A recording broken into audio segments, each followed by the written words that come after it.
বাতি হলাই দিব এটি রাত করে দইয়া বড় ছুটিতে মহারাজ পণ্ডিত মশাই না হয় কিন্তু এইরকম একটা পরিস্থিতিতে একমাত্র হাল ধরবেন আমাদের রাজসভার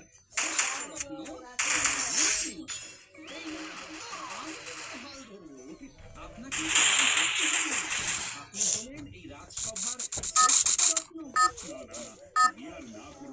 আমার কৃষ্ণনগর থেকে শ্রেষ্ঠ জ্ঞানী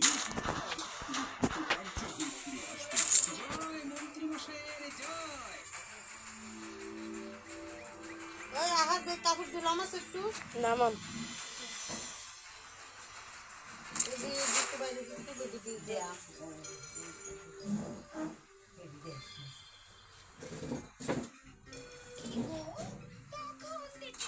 তুমি পাইচারি করে যাচ্ছ কিচ্ছু বলছো না কি হয়েছে না না না না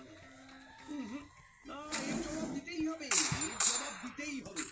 গোপালের কাছে হারবো হ্যাঁ তুমি দেবে উত্তর তাহলে হয়েছে তার মানে তুমি কি বলতে চাইছো আমি উত্তর দিতে পারি না সব প্রশ্নের উত্তর তো গোপালই দেয় ঠিক আছে আমি দেখিয়ে দেব যে আমি শ্রেষ্ঠ জ্ঞানী এই সিটি এই সিআরজি বাইন্ডে ওই আমার তো হেসাতে তো রাহন দেবে নি হ্যাঁ এমনি এমনি বলে দিতে পারি প্রশ্নটা ওকে দিয়েছে রাহুল যাই বলতো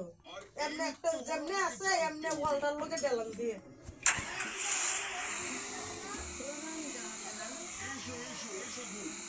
শুরু 30টা ইন্টারাক্ট ওয়াল লাগে খবর দেওয়া হয়ে গেছে জানতো না এটা সাইজ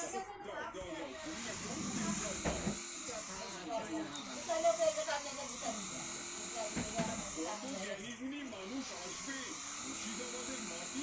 ওদের পেট ধন্য হবে আর যদি উত্তর দিতে না পারেন তবে শাস্তি পাবে কারাগারে বন্দি করে রাখবো না জানাটা তো অপরাধ আমার কাছে অপরাধ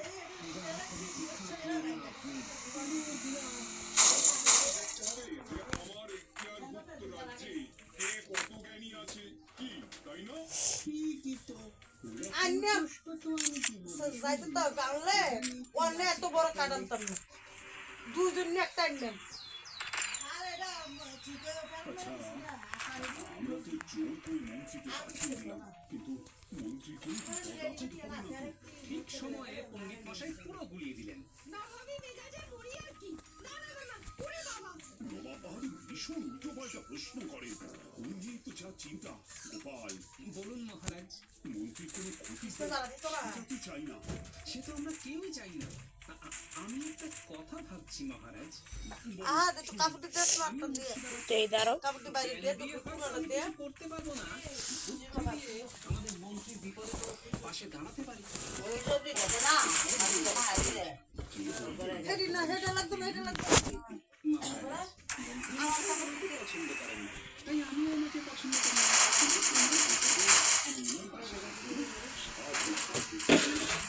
পরীক্ষাটা কবে রেখেছি এই রবিবারে ঠিক আছে আমি ঠিক সময়ে মুর্শিদাবাদ চলে যাচ্ছি বলবো আপনাকে বাইরে দিয়ে মন জয় করে আর মন জয় হলে আপনাকে কৃষ্ণনগরের মাঝে সিংহাসনে বসতে যাচ্ছি ওই গোবিন্দ সময় যাই বলতে নেই